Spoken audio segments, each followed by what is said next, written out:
ओडिशा में पहले चरण के चुनाव के लिए चुनाव आयोग ने अधिसूचना जारी कर दी है। मुख्य निर्वाचन अधिकारी कार्यालय की तरफ से यह अधिसूचना जारी की गई। इसी के तहत नामांकन दाखिल करने की प्रक्रिया भी आज से शुरू होगी। 29 अप्रैल नाम वापस लेने की अंतिम तिथि है। ओडिशा में लोकसभा और विधानसभा दोनों चुनाव होने हैं। आगामी चुनाव को लेकर संबलपुर सीट पर जिस खेल की आशंका की जा रही थी, आखिर में वह सच साबित हुआ। बीजेपी के पुरखा नेता प्रसन्न आचार्य के दबाव में आकर आखिर संबलपुर और रेढ़ाखोल विधानसभा क्षेत्र के उम्मीदवारों की अदला-बदली कर दी गई। पहले संबलपुर विधानसभा के लिए प्रसन्न आचार्य और रेढ़ाखोल विधानसभा के लिए इंजीनियर रोहित पुजारी को उम्मीदवार घोषित किया गया था, जिसे बदल दिया गया है।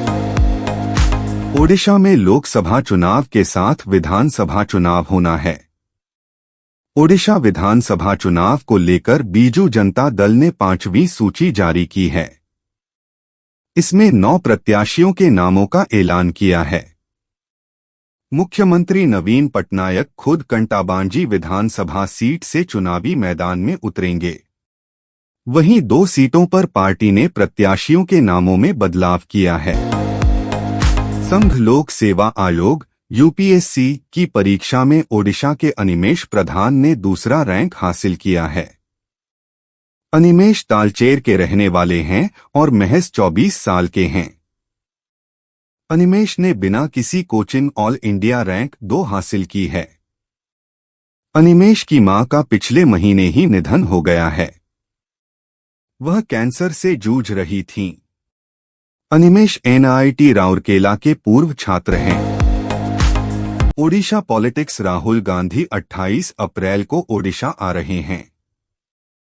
इस दौरान वह कटक सालेपुर में मधुबाबू की जन्मस्थली में प्रस्तावित जनसभा को संबोधित करेंगे। राहुल गांधी के आगमन को लेकर कांग्रेस ने तैयारी शुरू कर दी है। राहुल गांधी के बाद राज्य में कांग्रेस के कई अन्य स्टार प्रचारकों का भी आगमन होगा। इस दौरान जनवरी से जनवरी तक कांग्रेस की गारंटी की बात पहुंचाई जाएगी। रथ यात्रा 2024 विश्व प्रसिद्ध घोष यात्रा रथ यात्रा इस वर्ष 7 जुलाई को निकाली जाएगी। भगवान के नवयवन नेत्रोत्सव और रथ यात्रा इस वर्ष एक ही दिन है। ऐसे में इस पर भी विस्तार से चर्चा हुई है। रथ यात्रा को शांतिपूर्ण ढंग से संपन्न करने के लिए पुरी जिला कलेक्टर विजय कुमार दास की अध्यक्षता में दूसरी तैयारी बैठक आयोजित की गई। जाजपुर में राष्ट्रीय राजमार्ग 16 पर बाराबाटी चौक के पास सोमवार को एक यात्री बस ओवरब्रिज से गिर गई। हादसे में 5 लोगों की मौत हो गई और 46 अन्य घायल हो गए। परिवहन विभाग के अतिरिक्त सचिव लालमोहन सेठी ने इसके लिए बस चालक को जिम्मेदार ठहराया है, जिसके गाड़ी चलाते वक्त मोबाइल देखने की बात सामने आई है। चालक तेज गति से गाड़ी चला रहा था। जाजपुर बस दुर्घटना में घायलों से 5T तथा नवीन ओडिशा अध्यक्ष वीके पांडियन ने मुलाकात की। वह एससीबी मेडिकल कॉलेज अस्पताल में घायल यात्रियों से मिले। मुख्यमंत्री नवीन पटनायक ने भी हादसे को लेकर शोक जताया है। इस हादसे में 5 लोगों की मौत हो गई और करीब 40 लोग घायल हो गए। दुर्घटना सोमवार देर रात को हुई। नवीन पटनायक की बीजू जनता दल छोड़ने के बाद पूर्व सांसद प्रभास कुमार सिंह ने भारतीय जनता पार्टी का दामन थाम लिया है। वह दिल्ली स्थित भाजपा कार्यालय में आयोजित कार्यक्रम में पार्टी में शामिल हुए। भाजपा ज्वाइन करने के बाद उन्होंने बीजू जनता दल पर जमकर निशाना साधा। उन्होंने दावा किया कि ओडिशा में डबल इंजन की सरकार बनेगी। फौजदारी मामलों में जमानत मिलने के बाद भी बेल बॉन्ड या अन्य शर्तों को पूरा न कर पाने के कारण कैदी जेल से बाहर नहीं निकल पा रहे हैं। हाई कोर्ट ने इसे गंभीरता से भी लिया है और सरकार को जवाब तलब किया है। सभी जिला कानून सेवा प्राधिकरण के अध्यक्ष एवं सचिव को लेकर 1 सप्ताह के अंदर हाई कोर्ट ने ऑनलाइन बैठक करने को निर्देश दिया है। देश में 19 अप्रैल को लोकसभा चुनाव 2014 के पहले चरण के लिए मतदान होगा। पहले चरण में 102 लोकसभा सीटों पर वोटिंग होगी। चुनाव को लेकर तैयारियों को अंतिम रूप दिया जा रहा है। इसी बीच एक महिला चुनाव अधिकारी की तस्वीर वायरल हो रही है। मध्य प्रदेश के मुख्य चुनाव अधिकारी के एक्स अकाउंट से उनकी तस्वीर शेयर की गई है। भाजपा अध्यक्ष जेपी नड्डा ने गुरुवार को एनडीए उम्मीदवार जयंत बसुमतारी के समर्थन में असम के कोकराझार में एक रैली की। इस दौरान नड्डा ने कांग्रेस पर इस क्षेत्र को अलग-थलग और अज्ञानता में रखने का आरोप लगाया। उन्होंने आरोप लगाया कि विपक्षी दलों को लोगों के कल्याण की कोई चिंता नहीं है और वे खुद को कई घोटालों में दोषी ठहराए जाने से बचाना चाहते हैं। लोकसभा इलेक्शन 2024 भाजपा के वरिष्ठ नेता राजनाथ सिंह ने गुरुवार को केरल की पथानामथिट्टा लोकसभा क्षेत्र में भाजपा उम्मीदवार अनिल के एंटनी के समर्थन में एक रैली की। इस दौरान राजनाथ सिंह ने कांग्रेस नेता राहुल गांधी पर जमकर निशाना साधा। राजनाथ ने कहा कि कांग्रेस पार्टी का राहुलयान न तो लॉन्च हुआ है और न ही कहीं उतर पा रहा है। बेंगलुरु पुलिस ने केम्पेगौड़ा अंतर्राष्ट्रीय हवाई अड्डे एक 23 साल के यूट्यूबर को गिरफ्तार किया है। यूट्यूबर पर आरोप है कि उसने केम्पेगौड़ा एयरपोर्ट पर प्रवेश किया और इस दौरान उसने एक वीडियो रिकॉर्ड किया और उस वीडियो में झूठा दावा किया, जिसके बाद यूट्यूबर पर पुलिस द्वारा कार्रवाई की गई। पुलिस ने कहा कि कथित वीडियो को बाद में उन्होंने डिलीट कर दिया। बर्ड फ्लू इन केरला अलाप्पुझा जिले में 2 स्थानों पर बर्ड फ्लू फैलने का मामला सामने आया है। इस जानकारी के सामने आने के बाद आसपास के लोगों में हड़कंप मच गया। बर्ड फ्लू की सूचना मिलने के बाद प्रशासन भी सतर्क हो गया है। इसके साथ ही जिलाधिकारी की अध्यक्षता में हुई बैठक में घरेलू पक्षियों को मारने की प्रक्रिया शुरू करने का फैसला किया गया है। प्रधानमंत्री नरेंद्र मोदी ने बुधवार को लोकसभा चुनाव के पहले चरण में चुनाव लड़ रहे सभी भाजपा नीत राजग गठबंधन के सभी उम्मीदवारों को व्यक्तिगत पत्र लिखकर उनसे अपने अपने निर्वाचन क्षेत्रों में मतदाताओं तक अपना संदेश पहुंचाने के लिए कहा। मोदी ने अपने संदेश में कहा कि यह चुनाव देश के वर्तमान को उज्जवल भविष्य से जोड़ने का अवसर है।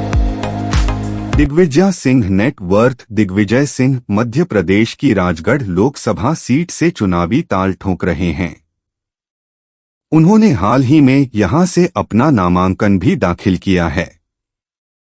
चुनावी हलफनामे में उन्होंने अपनी संपत्ति का ब्यौरा भी दिया है, जिसके अनुसार उनसे ज्यादा अमीर उनकी पत्नी अमृता राय हैं। जानिए 5 साल में दिग्विजय सिंह की संपत्ति में कितना हुआ इजाफा। लोकसभा इलेक्शन 2024 छत्तीसगढ़ राज्य का बस्तर इलाका नक्सलियों का गढ़ रहा है और बीते सालों में यहां चुनाव कराने में कठिन चुनौतियां आती रही हैं। लेकिन सुरक्षा बलों के प्रयास से अब तस्वीर बदलने लगी है और लोगों के बीच नक्सलियों का डर भी कम हो रहा है। पढ़िए नक्सली प्रभावित एक गांव से खास ग्राउंड रिपोर्ट। यूपी की फिरोजाबाद लोकसभा सीट पर बसपा के टिकट को लेकर चल रही अटकलें गुरुवार को समाप्त हो गईं। पार्टी ने पूर्व में घोषित प्रत्याशी सत्येंद्र जैन सोली का टिकट काटकर पूर्व मंत्री चौधरी बशीर को प्रत्याशी बनाया है। चौधरी बशीर ने गुरुवार को नामांकन पत्र भी खरीद लिया। चौधरी बशीर ने बताया कि वह शुक्रवार को अपना नामांकन पत्र जमा करेंगे।